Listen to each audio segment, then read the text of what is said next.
Assalamualaikum warahmatullahi wabarakatuh. Perkenalkan, nama saya Tazkia Pujiya Syabani dengan NIM 12120100172. Di sini saya akan menjelaskan tentang dasar, prinsip, dan pendekatan bimbingan konseling. Nah, yang pertama, dasar-dasar bimbingan dan konseling. Komponen dasar bimbingan dan konseling adalah apa saja yang menjadi dasar dari bimbingan dan bimbingan konseling itu sendiri, sehingga dalam prosesnya akan berjalan sebagaimana mestinya. Nah, yang termasuk komponen dasar konseling yaitu yang pertama ada konselor. Konselor adalah sebagai suatu profesi menolong yang memiliki peran-peran yang penting dalam kehidupan. Adapun syarat menjadi konselor adalah yang pertama, memiliki latar belakang pendidikan yang berkaitan dengan konseling dan juga mengikuti program profesi yang diselenggarakan di salah satu universitas. Yang kedua, konselor hendaklah orang yang beragama dan mengamalkan dengan baik keimanan dan ketakwaannya sesuai dengan agama yang dianutnya. Nah, yang kedua itu klien. Klien yaitu orang yang membutuhkan bantuan atau pelayanan dari seseorang ahli guna mendapat jawaban atau solusi sehingga ia tidak bermasalah.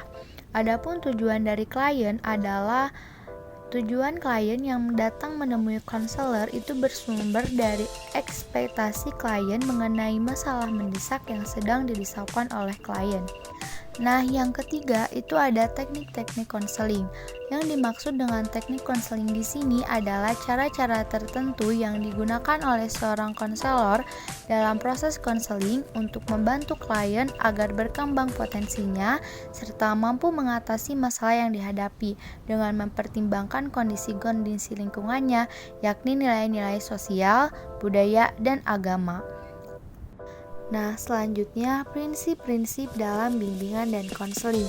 Prinsip bimbingan dan konseling adalah menguraikan tentang pokok-pokok dasar pemikiran yang dijadikan pedoman program pelaksanaan atau aturan main yang harus diikuti dalam pelaksanaan program pelayanan, dan dapat juga dijadikan sebagai seperangkat landasan praktis atau aturan main yang harus diikuti dalam pelaksanaan program pelayanan, bimbingan, dan konseling di sekolah. Nah, selanjutnya ada beberapa prinsip pelaksanaan bimbingan dan konseling. Yang pertama, prinsip-prinsip yang berkenaan dengan sasaran layanan. Bimbingan dan konseling ini melayani semua individu tanpa memandang umur, jenis kelamin, suku, agama, dan status sosial ekonomi. Bimbingan dan konseling ini juga berurusan dengan pribadi dan tingkah laku individu dan memperhatikan tahap-tahap atau berbagai aspek perkembangan individu, serta memberikan perhatian utama kepada perbedaan individual yang menjadi orientasi pokok pelayanan. Nah, yang kedua itu ada prinsip yang berkenaan dengan permasalahan individu. Bimbingan dan konseling berurusan dengan hal-hal yang menyangkut pengaruh kondisi mental atau visus individu terhadap penyesuaian dirinya di rumah maupun di sekolah. Dan yang menjadi faktor timbulnya masalah pada individu adalah kesenjangan sosial, ekonomi, dan kebudayaan. Nah, yang ketiga ada prinsip-prinsip yang berkenaan dengan program pelayanan.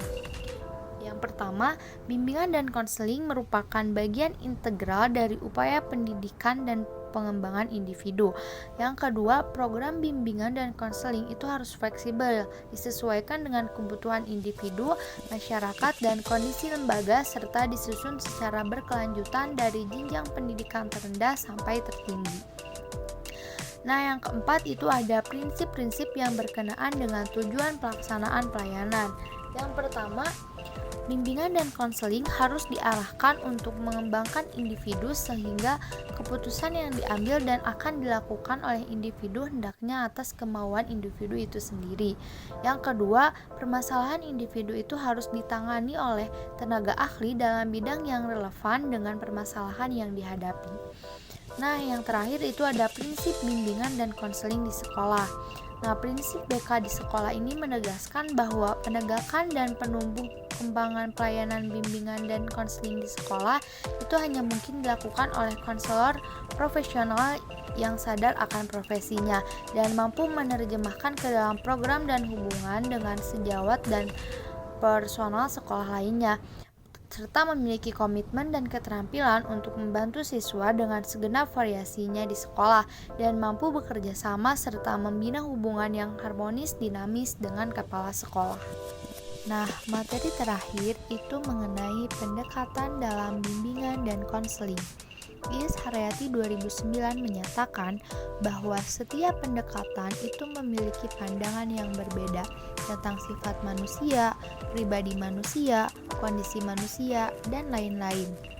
Nah, pandangan tentang manusia ini akan melahirkan konsep dan landasan filosofis mengenai bimbingan dan konseling. Nah, adapun pendekatan-pendekatan bimbingan dan konseling diantaranya 1. Pendekatan psikoanalitik. Manusia pada dasarnya ditentukan oleh energi psikis dan pengalaman-pengalaman dini. Motif dan konflik tak sadar adalah sentral dalam tingkah laku sekarang. Adapun perkembangan dini penting karena masalah-masalah kepribadian itu berakar pada konflik-konflik masa kanak-kanak yang direpresi. Nah, yang kedua, pendekatan eksistensial humanistik. Berfokus pada sifat dari kondisi manusia yang mencakup kesanggupan untuk menyadari diri, kebebasan untuk menentukan nasib sendiri, kebebasan dan tanggung jawab, kecemasan sebagai suatu unsur dasar, pencarian makna yang unik di dalam dunia yang tak bermakna ketika sendirian dan ketika berada dalam hubungan dengan orang lain, keterhinggaan dan kematian, dan kecenderungan untuk mengaktualkan diri. Nah, yang ketiga itu ada pendekatan client-centered. Pendekatan ini memandang manusia secara positif bahwa manusia itu memiliki suatu kecenderungan ke arah berfungsi penuh. Dalam konteks hubungan konseling, klien itu mengalami perasaan-perasaan yang sebelumnya diingkari. Klien mengaktualkan potensi dan bergerak ke arah peningkatan kesadaran, spontanitas, kepercayaan kepada diri, dan keterarahan. Nah, yang keempat itu ada pendekatan gestalt. Manusia terdorong ke arah keseluruhan dan integrasi pemikiran, perasaan, serta tingkah laku. Pandangannya anti-deterministik, dalam arti individu dipandang memiliki kesanggupan untuk menyadari bagaimana pengaruh masa lampau berkaitan dengan kesulitan-kesulitan sekarang. Nah, yang kelima ada pendekatan analisis transaksional. Manusia dipandang memiliki kemampuan memilih apa yang sebelumnya ditetapkan bisa ditetapkan ulang, meskipun manusia dapat menjadi korban dari putusan-putusan dini dan skenario kehidupan. Aspek-aspeklah yang mengalihkan diri bisa diubah dengan kesadaran. Yang keenam ada pendekatan tingkah laku. Manusia itu dibentuk dan dikondisikan oleh pengondisian sosial budaya, pandangan deterministik, dalam arti tingkah laku dipandang sebagai hasil belajar dan pengondisian.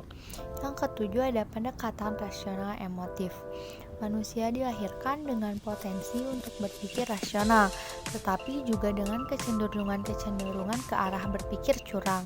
Mereka cenderung untuk menjadi korban dari keyakinan-keyakinan yang irasional dan untuk mereindoktrinasi dengan keyakinan-keyakinan yang irasional itu, tetapi berorientasi kognitif, tingkah laku tindakan, dan menekankan berpikir, menilai, menganalisis, melakukan, dan memutuskan ulang. Modelnya adalah didaktif-direktif tetapi dilihat sebagai reduksi. Yang terakhir ada pendekatan realitas. Pendekatan realitas berlandaskan motivasi pertumbuhan dan anti-deterministik. Menurut Profesor Dedi Supriyadi, berdasarkan agendanya, bimbingan dapat dilakukan secara individual dan kelompok. Bimbingan dan konseling yang dilakukan secara individual disebut bimbingan individu, sedangkan bimbingan dan konseling yang dilakukan secara berkelompok disebut bimbingan kelompok. Nah, sekian materi dari saya. Mohon maaf apabila banyak kesalahan dan kekurangan. Terima kasih. Wassalamualaikum warahmatullahi wabarakatuh.